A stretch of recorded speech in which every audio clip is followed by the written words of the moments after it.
Let's take a look at what the possible changes could be. First, I'll cover why I think the changes are good for the game of baseball, then how I think the Red Sox will benefit or be hurt by the changes. The proposed rules changes, which if approved won't take effect until next year, are a 3-batter minimum for pitcher-single, trade deadline universal DHDraft advantages for winning teams and penalties for losing teams, 20-second pitch clock expansion of rosters to 26 with a 12-pitcher maximum, a study to lower the mound allowing 2 sport amateurs to sign major league contracts. First, let me start by saying that there are 4 changes I really don't care about. A study to lower the mound. The mound has been changed multiple times and I don't think that the mound height is of high concern. Allowing 2 sport amateurs to sign major league contracts. This is in there because of the embarrassing situation that unfolded with Kyler Murray. How often does that come up? Expansion of rosters to 26 with a 12-pitcher maximum in one trade deadline. I could live with or without it. Single trade deadline. Again, personally I don't see a major difference if they approve this change. Sure, the current system has helped the Red Sox in the past, but on run there are more pressing issues to deal with right now. I just don't see any of these 4 changes as making a big difference in the game. With that said, 3-pitcher minimum, 20-second pitch clock, draft advantages to winning teams, and universal DH. Home run changes if you ask me. I love baseball but the players, coaches, and analytics have slowed this game down too much. The 3-batter minimum. This will help speed up the game by reducing the number of pitching changes which have become all too common. I also think it's good for the game because it forces pitchers to be more versatile. I remember when there were just lefty specialists, like side-armed pitchers. Now there are pitchers for right-handed batters, left-handed batters, pitchers for just one specific batter. Come on guys. You are supposed to be the best of the best. Work on your craft to be able to get more than one guy out. I will acknowledge though this problem is a beast that analytics created. The universal designated hitter. This is long overdue. From a league perspective, you are minimizing potential offensive production by having pitchers bat. Offense creates excitement and fan interest. From a player perspective, the universal DH would create a roster spot for someone or expand potential free agent signing destinations that are currently unavailable if a team thinks you can't play good defense. Expanding options would create a better market for players. Supply and demand. More teams available to bid on a player means his asking price can increase. CJD.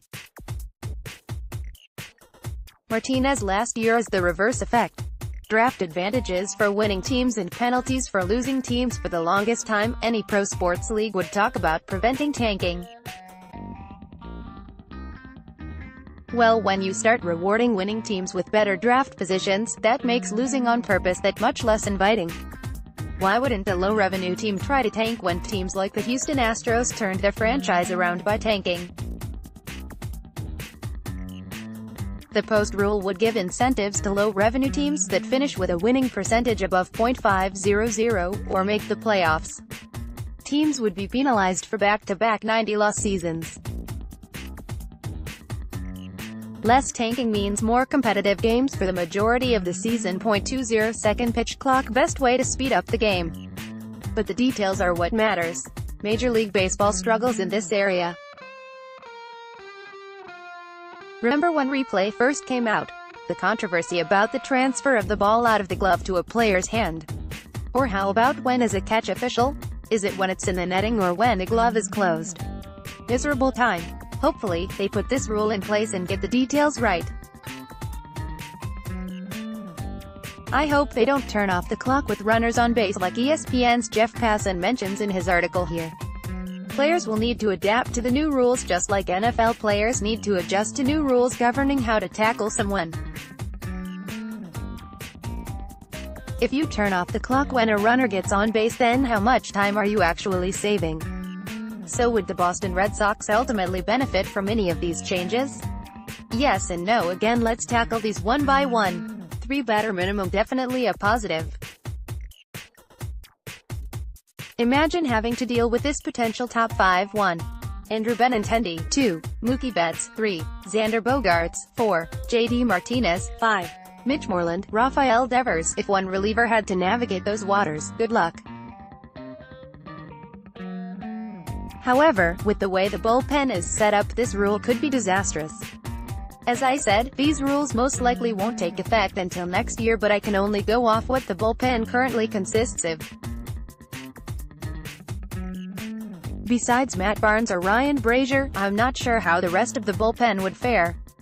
Overall, still a plus for the Red Sox.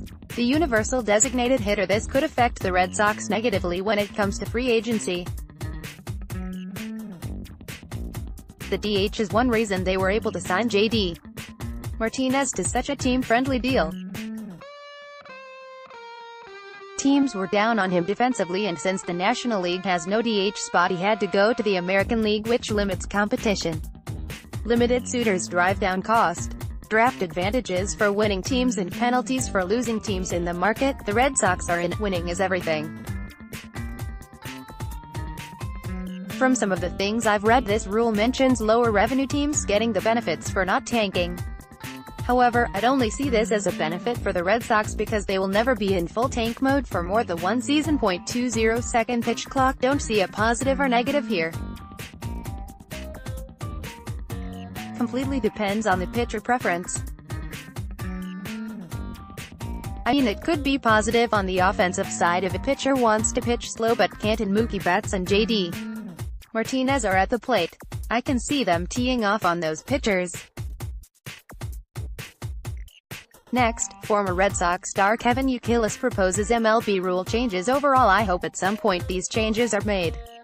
Baseball for too long has been too slow to make changes to improve the game. Every year the NFL, NBA, and NHL make changes to make the league better or address situations that seemed to happen more than others. These changes are sensible and don't drastically alter the core of the game. Let's go MLB and MLBPA. Embrace change.